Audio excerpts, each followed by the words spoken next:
Stephen Moore is an economist and author, frequent lecturer, advised Trump in the 2016 campaign, and he was so kind to hop off a plane and plug in and join us on the Mike Gallagher Show. That's commitment, Stephen.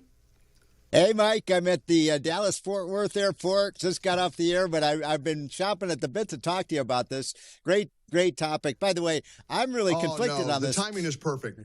Yeah, I mean, I'm conflicted because Go ahead. Go ahead. Oh, I was just going to say, I love Donald Trump and I love Elon Musk. I hate this, kind of spat that they're having because I think they're both heroes. Well, and I think we all feel the same way. We so appreciate the commitment that Elon Musk had to the country. Yep. He damaged his brand. There's no question about it. I mean, Tesla has taken it on the chin. He's become the boogeyman.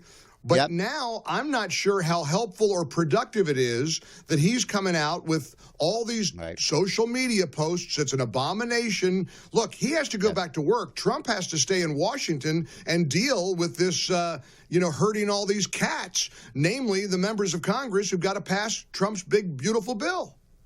Yeah, great point. And so let me just say something about Elon Musk. When he came to Washington, he did it at his own expense. He's one of the great innovators and entrepreneurs probably in the history of the world.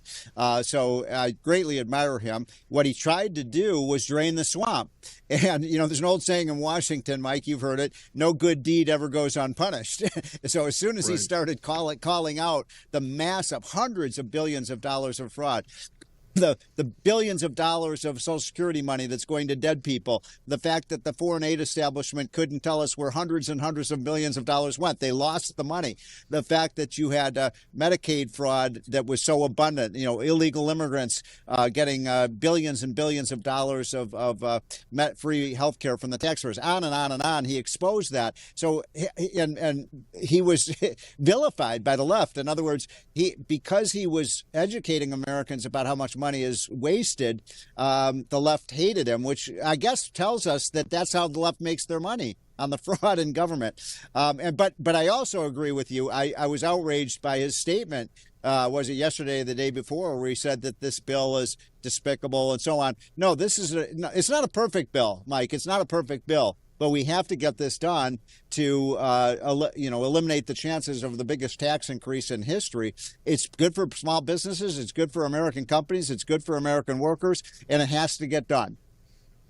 Well, and I follow what Stephen Miller is saying about this. Look, the big, beautiful bill cuts taxes. It makes, of course, the Trump tax cuts permanent, deports the illegals. It fully funds the border. This is not a bill that we could have even dreamed of having in 2017, he said. Yes. So we've got to remember that. And I keep thinking about the phrase, not letting the perfect be the enemy of the good, because clearly we're not going to get what we want, everything we want, and spending is a problem. And I appreciate that, and I respect the pushback from people like Rand Paul and Thomas Massie.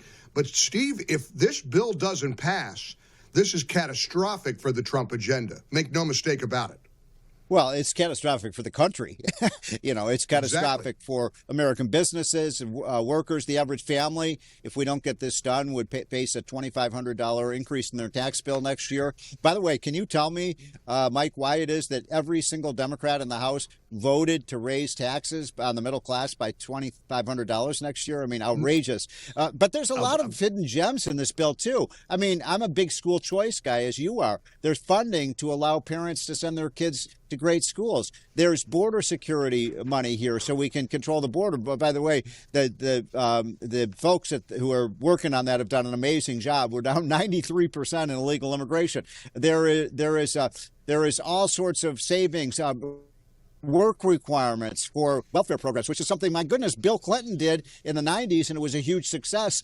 You got people, able-bodied people sitting home watching TV, getting free health care, free food, free checks in the mail. That kind of thing has to stop. This is not a great bill, but it is a good bill, and it's essential that we pass it.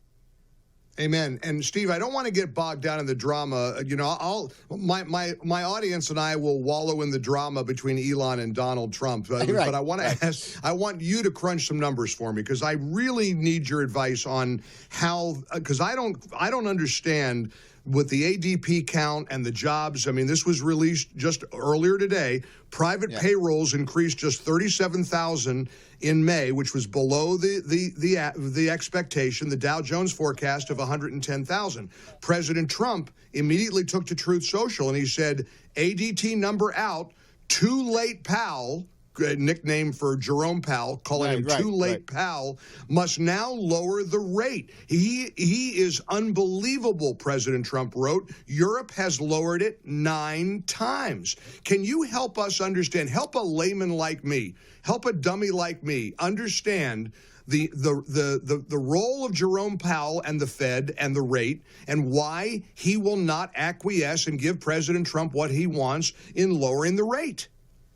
Well, let me give you a little big picture here. This economy is booming right now. Now, I just heard about the ADP report, but every other single report we're getting, Mike, is very strong. You saw the Atlanta Fed said that the economy so far in the second quarter is growing. Are you ready for this? Almost 5%, which is a blockbuster number. You're seeing the inflation rate now down to 2.5%. Remember, it was 9% under Biden. You're seeing consumer confidence soar. So I think this is an extremely healthy economy. One of the reasons private sector payrolls aren't growing faster is because there aren't enough workers to fill all the jobs. There's 7.1 million job openings today, according to the latest report by the Bureau of Labor Statistics. 7.1 million job openings. So this is a good economy. It's getting better. Once we get the big, beautiful bill done, you're going to see one of the biggest booms you ever saw in this country. So I reject this idea that this one statistic somehow suggests a bad economy.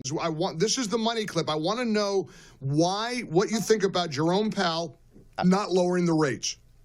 So I think that I would be cautious right now about lowering rates. The inflation rate's running at about 2.5%, which is a lot lower than it was under Biden, when it was 9%. But I don't want to see inflation come back. Remember what the Fed did under Biden, just flooded the economy with money to pay for the $6 trillion spending spree. And that's why we had the highest inflation since any president since Jimmy Carter. So I want to make sure we have a high employment, low inflation economy. That's what Trump is giving us. I think almost everything Trump is doing. By the way, I'm not a big tariff guy, Mike. I'm not a huge fan of tariffs, but I like everything else the guy is doing. And if he gets these trade deals done with China, with the UK, with the Europeans, with Japan, Korea, I mean, I'm going to say it again. We're going to have the biggest booming economy you ever saw. You know, my book that I wrote, that Donald Trump wrote the foreword to, and I wrote with this Art Laffer, is called The Trump Economic Miracle. And that's what we're going to get. Right. Of course we are. The only thing that get in the way of that now is us getting in the way of ourselves and tripping all over ourselves and battling Trump on this bill. Final question, Steve, and I got to ask you this. Sorry to pull you back into the Elon Trump drama, but look, you know these guys. You crunch the numbers. You're so highly respected. And incidentally, I admire you so much and always appreciate you making time for us. And our audience appreciates you very much.